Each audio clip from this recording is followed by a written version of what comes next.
എല്ലാവർക്കും പുതിയ വീഡിയോയിലേക്ക് സ്വാഗതം. ഇന്നത്തെ നമ്മുടെ റെസിപ്പി ചോറിന് കൂട്ടാൻ പറ്റുന്ന ഒരു അടിപൊളി ഐറ്റമാണ് കേട്ടോ. അതായത് പാവയ്ക്കക്കറിയാണ്. പാവയ്ക്ക വെച്ചിട്ട് നമ്മൾ ചെയ്തെടുക്കുന്ന ഒരു അടിപൊളി റെസിപ്പിയാണ് കേട്ടോ ഇന്ന്. പാവയ്ക്ക തീയലെന്ന് വേണമെങ്കിലും പറയാം, പക്ഷേ ഇങ്ങനെ ചെയ്ത് നോക്കൂ, സൂപ്പർ ടേസ്റ്റാണ്. വേറെ ഒരു കറിയുടെ ആവശ്യമില്ല. അതിന് വേണ്ടിയിട്ട് ഞാൻ അത്യാവശ്യം നീളത്തിലുള്ള ഒരു പാവയ്ക്ക ഇതുപോലെ കഷ്ണങ്ങളാക്കി എടുത്തിട്ടുണ്ട്.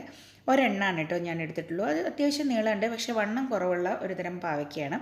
എനിക്കിതിനധികം കയ്പ്പുള്ളതായിട്ടും അത്ര അങ്ങോട്ട് തോന്നിയില്ല കേട്ടോ. ഇത് നിങ്ങളുടെ ഇഷ്ടത്തിനനുസരിച്ച് ഏത് രീതിയിൽ വേണമെങ്കിലും അരിഞ്ഞെടുക്കാം.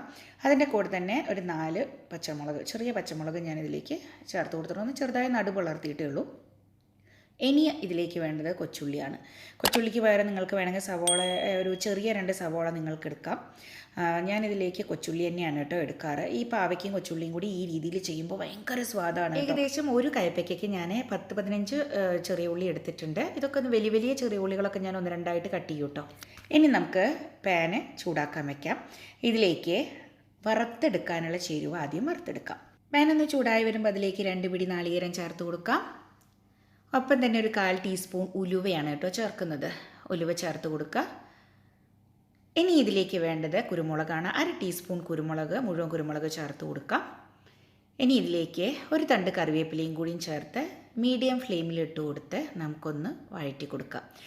നാളികേരമൊക്കെ ഒന്ന് മൂത്ത് വരട്ടെ കേട്ടോ. അതിനുശേഷമാണ് നമ്മൾ ബാക്കി ചേർക്കുന്നത്. പാവയ്ക്ക് ഇഷ്ടമല്ലാത്തവർ പോലും കഴിക്കുന്നൊരു റെസിപ്പിയാണ് കേട്ടോ. അപ്പോൾ എല്ലാവരും ട്രൈ ചെയ്ത് നോക്കിയിട്ട് നിങ്ങളുടെ അഭിപ്രായങ്ങളൊക്കെ കമൻറ്റ് വഴി പോസ്റ്റ് ചെയ്യേണ്ടതാണ് കേട്ടോ. എല്ലാവർക്കും ഇഷ്ടമാവും തീർച്ചയാണ്. ഇപ്പം നമ്മുടെ നാളികേരമൊക്കെ നന്നായിട്ട് മൂത്ത് ഈ ഒരു പരിവായി കിട്ടിയിട്ടുണ്ട്. കളറ് മാറി തുടങ്ങുന്ന സമയത്ത്, അത് ഏകദേശം ഒരു പുളിറുമ്പിൻ്റെ നിറായി വരുന്ന സമയത്ത് ഇതിലേക്ക് 1 ടീസ്പൂൺ വെളിച്ചെണ്ണ ചേർത്ത് കൊടുക്കാം. ഇനി നന്നായിട്ടൊന്ന് ഇളക്കി കൊടുക്കുക. അപ്പോൾ പെട്ടെന്ന് തന്നെ നമുക്ക് ബ്രൗൺ കളറായി കിട്ടും കേട്ടോ. ഇനി നമുക്ക് തീയലിന് വറുത്തെടുക്കുന്ന പോലെ നന്നായിട്ട് ബ്രൗൺ കളറായിട്ട് ഇതുപോലെ കിട്ടണം. നന്നായിട്ട് കളറ് മാറി വരുന്ന സമയത്ത് ഇതിലേക്ക് പൊടികൾ ചേർത്ത് കൊടുക്കാം. പൊടികളെന്ന് പറയുമ്പോൾ 1 ടീസ്പൂൺ മല്ലിപ്പൊടി ചേർത്ത് കൊടുക്കാം. അതുപോലെ തന്നെ എരിവുള്ള മുളക് പൊടി 1/2 ടീസ്പൂൺ ചേർത്ത് കൊടുക്കാം. എരിവ് നിങ്ങളുടെ ഇഷ്ടത്തിനനുസരിച്ച് ചേർക്കുക കേട്ടോ. 3/4 ടീസ്പൂണോളം കാശ്മീരി മുളക് പൊടി, അതൊരു നിറത്തിന് വേണ്ടിയിട്ടാണ് ചേർക്കുന്നത്. നമ്മളിതിന് മുൻപ് എരിവിന് പച്ചമുളകും കുരുമുളകും ചേർത്തിട്ടുണ്ട്. അപ്പോൾ നമ്മൾ മുളക് പൊടി ചേർക്കുമ്പോൾ നല്ലോണം ശ്രദ്ധിച്ച് ചേർക്കണം. ഇപ്പം ഞാൻ ചേർത്തിരിക്കുന്ന അളവ് വെച്ച് ചേർക്കുമ്പോൾ വളരെ മീഡിയം ഒരു എരിവായിട്ടാണ് കേട്ടോ കിട്ടുള്ളൂ. ഒരുപാട് സ്പൈസി അല്ല. ഇപ്പം നന്നായിട്ട് 1 മിനിറ്റ് നേരം ഞാൻ ലോ ഫ്ലെയിമിലിട്ട് കൊടുത്ത് ഇതുപോലെ മുരിച്ചെടുത്തിട്ടുണ്ട്. നമ്മൾ പൊടികൾ ചേർക്കുമ്പോൾ എപ്പോഴും സ്റ്റൗ ലോ ഫ്ലെയിമിലേക്ക് വെച്ച് കൊടുത്തിട്ട് വേണം പൊടികൾ ചേർക്കാൻ.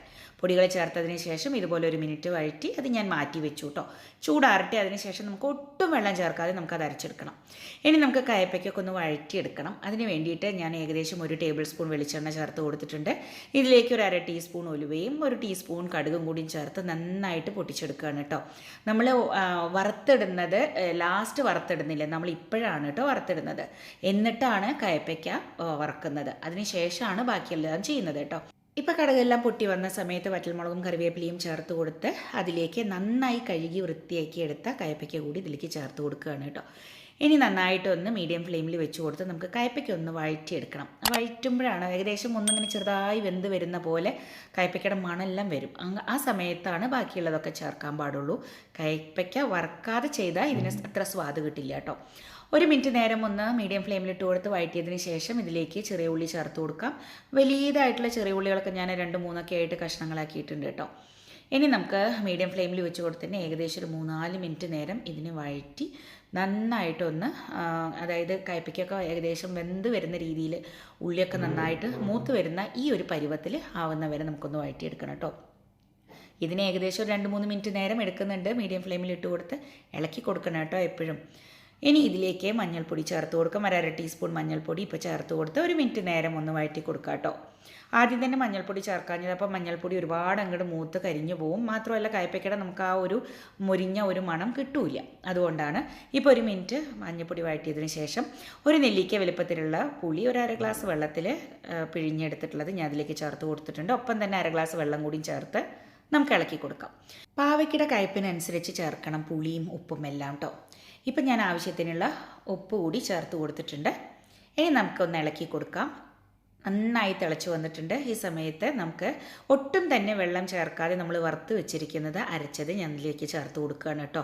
അരച്ചെടുക്കുമ്പോൾ നമ്മൾ വെള്ളം ചേർക്കാതെ ഇതുപോലെ വേണം കേട്ടോ അരച്ചെടുക്കാനായിട്ട്. നന്നായിട്ട് വറവ് പാകമായി കഴിഞ്ഞാൽ നമുക്ക് ഈ രീതിയിൽ അരച്ചെടുക്കാൻ പറ്റും. നിങ്ങൾക്ക് വേണമെങ്കിൽ ഒരു പിടി നാളികേരം കൂടി കൂടുതൽ ചേർക്കാം.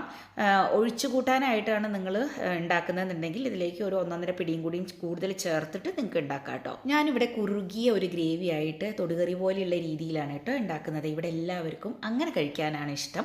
ചിലവർക്ക് നല്ല കുറച്ചും കൂടി ഗ്രേവി ആയിട്ട് കഴിക്കുന്നതായിരിക്കും ഇഷ്ടം. അത് ഓരോരുത്തരുടെ ഇഷ്ടത്തിനനുസരിച്ച് ഇതിന് വെള്ളം ചേർത്ത് കൊടുക്കുക. അതുപോലെ കുറച്ചും കൂടി ഗ്രേവി ആയിട്ട് വേണം എന്നുള്ളവർക്ക് ഒരു 1.5 പിടി നാളികേരം കൂടി വറുക്കുന്ന സമയത്ത് കൂടുതൽ ചേർത്തിട്ട് നിങ്ങൾക്ക് വറുത്തെടുക്കാം കേട്ടോ.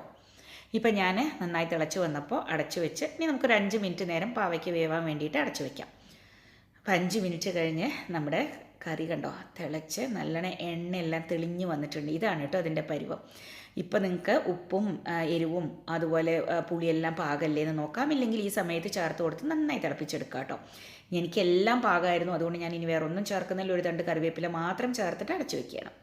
അങ്ങനെ നമ്മുടെ പാവയ്ക്ക തീയൽ ഇവിടെ റെഡി ആയിട്ടുണ്ട്, അല്ലെങ്കിൽ പാവയ്ക്ക കുറുക്ക് കറി എന്ന് പറയാം. ഭയങ്കര ടേസ്റ്റാണ് കേട്ടോ. ഒരിക്കലെങ്കിലും ഇതുപോലെ ഉണ്ടാക്കി നോക്കണം. ചോറിനൊപ്പം വേറെ ഒന്നും ആവശ്യമില്ല, ഇത് മാത്രം മതി. നല്ല തൈരും ചോറിൻ്റെ കൂടെ കുറച്ച് പാവയ്ക്ക കറിയും കൂടിയാണെന്നുണ്ടെങ്കിൽ സൂപ്പർ ഡിഷാണ് കേട്ടോ. ഇങ്ങനെ ഉണ്ടാക്കി നോക്കൂ. ഇതിൻ്റെ കയ്പും ഉണ്ടാവില്ല, പക്ഷെ നല്ല മണവും സ്വാദുമാണ് കേട്ടോ. കഴിക്കാൻ ഇഷ്ടമല്ലാത്തവർ പോലും കഴിച്ചു പോകുന്ന ഒരു കറിയാണ്, ഒരു സംശയവുമില്ല. എല്ലാവരും ഉണ്ടാക്കി നോക്കിയിട്ട് നിങ്ങളുടെ അഭിപ്രായങ്ങളൊക്കെ കമൻറ്റ് ബോക്സിൽ ഷെയർ ചെയ്യാൻ മറക്കരുത് കേട്ടോ. ഈ റെസിപ്പി ഇഷ്ടപ്പെട്ടാൽ ഒന്ന് ലൈക്ക് ചെയ്യുക, ഫ്രണ്ട്സിനും ഫാമിലിക്കും ഷെയർ ചെയ്ത് കൊടുക്കുക. മാത്രമല്ല സബ്സ്ക്രൈബ് ചെയ്യാത്തവരാരെങ്കിലും ഈ ചാനൽ കാണുന്നുണ്ടെങ്കിൽ ഇപ്പം തന്നെ സബ്സ്ക്രൈബ് ബട്ടൺ ഒന്ന് പ്രസ് ചെയ്യുക. തൊട്ടടുത്തുള്ള ബെൽ ബട്ടണും കൂടിയും ക്ലിക്ക് ചെയ്തിട്ട് ഓൾ എന്നുള്ള ഓപ്ഷൻ ക്ലിക്ക് ചെയ്യാൻ മറക്കരുത് കേട്ടോ. എന്നാലേ ഞാനിടുന്ന റെസിപ്പികളുടെയൊക്കെ നോട്ടിഫിക്കേഷൻ അപ്പം തന്നെ വരുള്ളൂ. ഇതുപോലുള്ള പല നാടൻ വിഭവങ്ങളും ഞാൻ ഇതിന് മുൻപ് പോസ്റ്റ് ചെയ്തിട്ടുണ്ട്. അപ്പോൾ ഇതിൻ്റെ ലിങ്കൊക്കെ ഞാൻ ഡിസ്ക്രിപ്ഷൻ ബോക്സിൽ കൊടുക്കാം. ഊണിന് പറ്റിയ അടിപൊളി വിഭവങ്ങളാണ് കേട്ടോ ഇതൊക്കെ. നോൺ വെജ് ഇഷ്ടപ്പെടുന്നവർ പോലും ഇഷ്ടപ്പെടുന്ന രീതിയിൽ തയ്യാറാക്കിയിട്ടുള്ള ഈ ഒരു കറി എല്ലാവരും ഉണ്ടാക്കി നോക്കണം.